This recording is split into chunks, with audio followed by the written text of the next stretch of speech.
welcome back to Live and Breathe Horses. We thought we'd have a little update on the horses' stories, as it's been a while and quite a lot has happened. And we're starting with Morisco with those updates. So Morisco is now, oh, I hate to think how old you are, Morisco. We don't even like saying it. We like that thing of saying that they're 12 and they never go over 12. So let's just say you're 12 plus a few years. And we're actually just starting a program now of getting back in shape. So he has not been working very much. He's been living a wonderful life out grazing with his friends. Freedom, friends, food, water, all the nice life. And now we find ourselves here in Galicia. And if you want to know a bit any more about how that happened and how we got here, you can join us over on Patreon, where we've got more in-depth personal kind of content about that kind of stuff, as well as, of course, related to the horse stuff.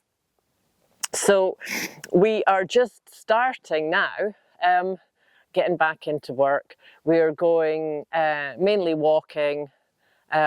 We don't have a lot of hills here, which is a shame, because that really is the best way for getting them in shape, is walking up and down hills. We're also preparing Morisco to take over from the horses we had before, when we used to do the meditation on horseback, which has been a very popular part of our work always. People really, really love it. And it's a great way for riders to get more in tune with the horse, maybe refine their feel. It's a fantastic way for people to start riding. And it's a really good exercise for getting over fear for anybody who's a bit fearful. So Morisco is also going to have to take over, because those two horses are sadly no longer with us. And out of the horses I have now, two are very old and retired, and one is just not at a stage that he's ready to do that. So that's going to be Morisco's job. And we do that with an anti-cast roller. So you're sitting on the horse, bareback, but on a pad, and I am controlling the horse, hopefully, so that you can just think about yourself, you know, and feel the connection. And it's a beautiful thing, that, to notice, you know, where your centre is, and when you sit on the horse, your centre's above the horse's centre, and, you know, feel like you're moving like the horse is your legs, or the image of a centaur, things like that. So we'll be doing a bit of riding. And because we've been doing so little, I'm not going to be riding them every day. So the in-between days, we will do a bit of work on long lines, a bit of lunging, and get him into practice for that. And also that he gets good at he is good at standing still for me to get on, but suddenly it's a different person and they're up on a barrel, so they can step on without stirrups. So we'll also be practicing that to make sure it's the calmest, safest situation for people to enjoy. And what else, Biscuit? He's still the boss of the herd, which is a good thing, because he is, in general, a pretty calm, cool, chilled out guy. So it's good he's in charge. I do sometimes get concerned with Umo being much younger and seeing them kind of sparring a bit. I thought, gosh, if Umo ever takes over being charge of the herd, that would maybe not be such a good idea.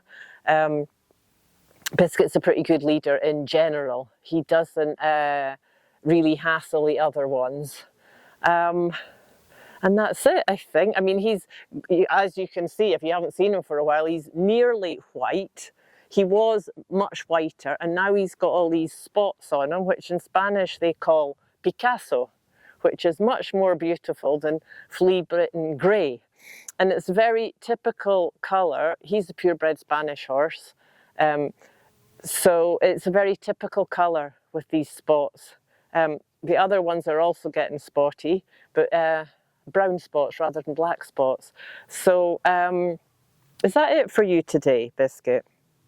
We do call him Biscuit. That's a whole other story, why he's called Biscuit, not Morisco. He's been very patient this morning, haven't you?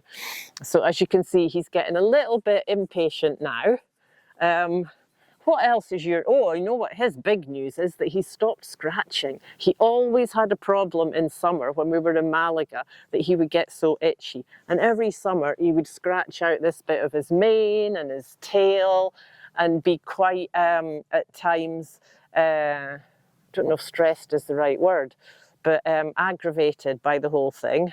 And when... Distressed, yes. And when we moved to Scotland, he didn't scratch there at all. I'm guessing because of the cooler weather and the lack of beasties. So now coming back to Spain, here right up in the north, in Galicia, which is the coolest, wettest part of Spain, he also has been through the summer and not got back to scratching. So that's very, very, very good to know.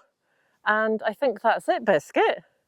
Anything else you can think of? He's still barefoot. He's always been barefoot. He's never needed shoes. He's got the best feet.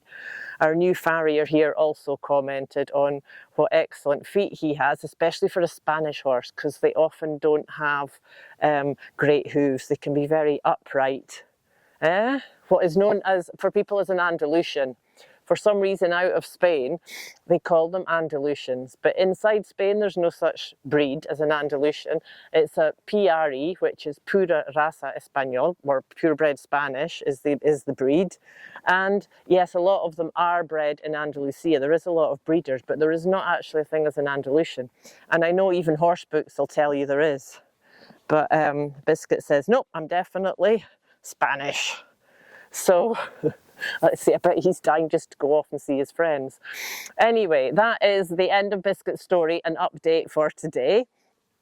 And we will look forward to see you next time. Thank you for joining us.